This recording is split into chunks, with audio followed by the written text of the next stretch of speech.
Those who have cultivated the habit of persistence seem to enjoy insurance against failure. No matter how many times they are defeated, they finally arrive up toward the top of the ladder. Sometimes it appears that there is a hidden guide whose duty is to test men through all sorts of discouraging experiences.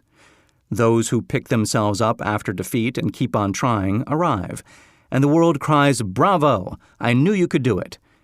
The hidden guide lets no one enjoy great achievement without passing the persistence test. Those who can't take it simply do not make the grade. Those who can take it are bountifully rewarded for their persistence. They receive as their compensation whatever goal they are pursuing. That is not all. They receive something infinitely more important than material compensation: the knowledge that every failure brings with it the seed of an equivalent advantage. There are exceptions to this rule. A few people know from experience the soundness of persistence. They are the ones who have not accepted defeat as being anything more than temporary. They are the ones whose desires are so persistently applied that defeat is finally changed into victory. We who stand on the sidelines of life see the overwhelmingly large number who go down in defeat, never to rise again. We see the few who take the punishment of defeat as an urge to greater effort. These, fortunately, never learn to accept life's reverse gear. But what we do not see, what most of us never suspect of existing, is the silent but irresistible power which comes to the rescue of those who fight on in the face of discouragement. If we speak of this power at all, we call it persistence, and let it go at that. One thing we all know: if one does not possess persistence, one does not achieve noteworthy success in any calling. As these lines are being written, I look up from my work and see before me, less than a block away, the great mysterious Broadway, the graveyard of dead hopes, and the front porch of opportunity. From all over the world, people have come to Broadway seeking fame, fortune, power, love, or whatever it is that human beings call success. Once in a great while, someone steps out from the long procession of seekers, and the world hears that another person has mastered Broadway. But Broadway is not easily nor quickly conquered. She acknowledges talent, recognizes genius, pays off in money, only after one has refused to quit. Then we know he has discovered the secret of how to conquer Broadway. The secret is always inseparably attached to one word: persistence. The secret is told in the struggle of Fannie Hurst, whose persistence conquered the Great White Way. She came to New York in 1915 to convert writing into riches. The conversion did not come quickly, but it came. For 4 years, Miss Hurst learned about the sidewalks of New York from first-hand experience. She spent her days laboring and her nights hoping. When hope grew dim, she did not say, "All right, Broadway, you win." She said, "Very well, Broadway, you may whip some, but not me. I'm going to force you to give up."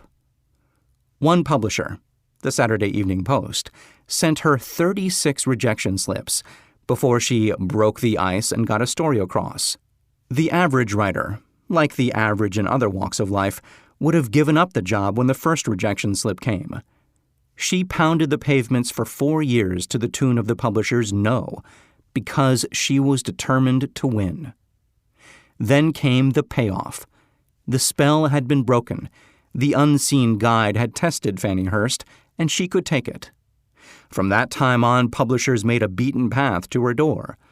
Money came so fast she hardly had time to count it. Then the moving picture men discovered her, and money came not in small change, but in floods.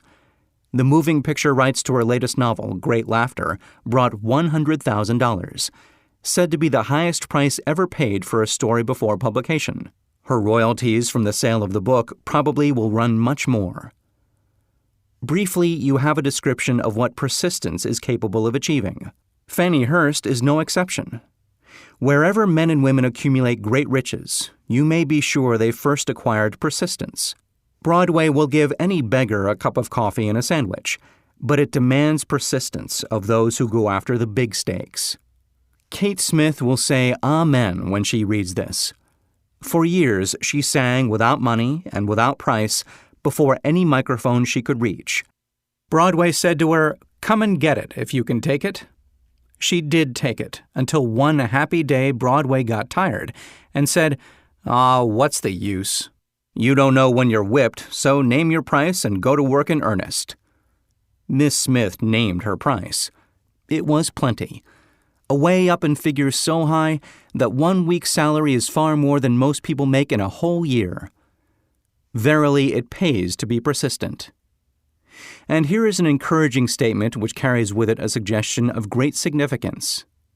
Thousands of singers who excel Kate Smith are walking up and down Broadway looking for a break, without success. Countless others have come and gone. Many of them sang well enough, but they failed to make the grade because they lacked the courage to keep on keeping on, until Broadway became tired of turning them away. Persistence is a state of mind, therefore it can be cultivated.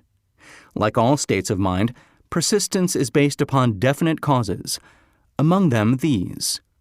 A. Definiteness of purpose. Knowing what one wants is the first and perhaps the most important step toward the development of persistence.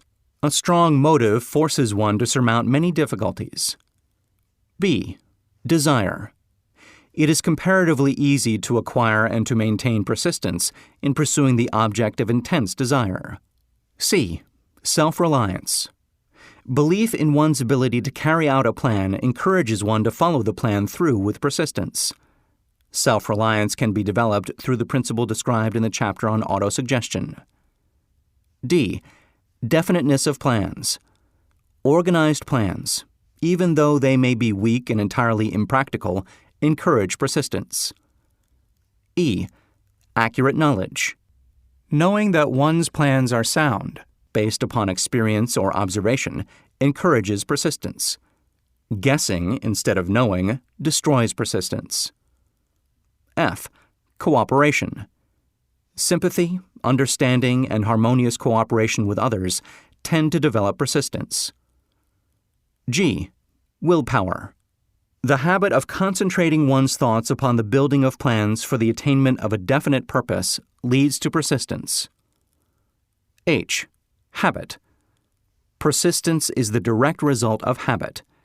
The mind absorbs and becomes a part of the daily experiences upon which it feeds. Fear, the worst of all enemies, can be effectively cured by forced repetition of courage. Everyone who has seen active service in war knows this. Before leaving the subject of persistence, take inventory of yourself and determine in what particular, if any, you are lacking in this essential quality. Measure yourself courageously, point by point, and see how many of the 8 factors of persistence you lack. The analysis may lead to discoveries that will give you a new grip on yourself.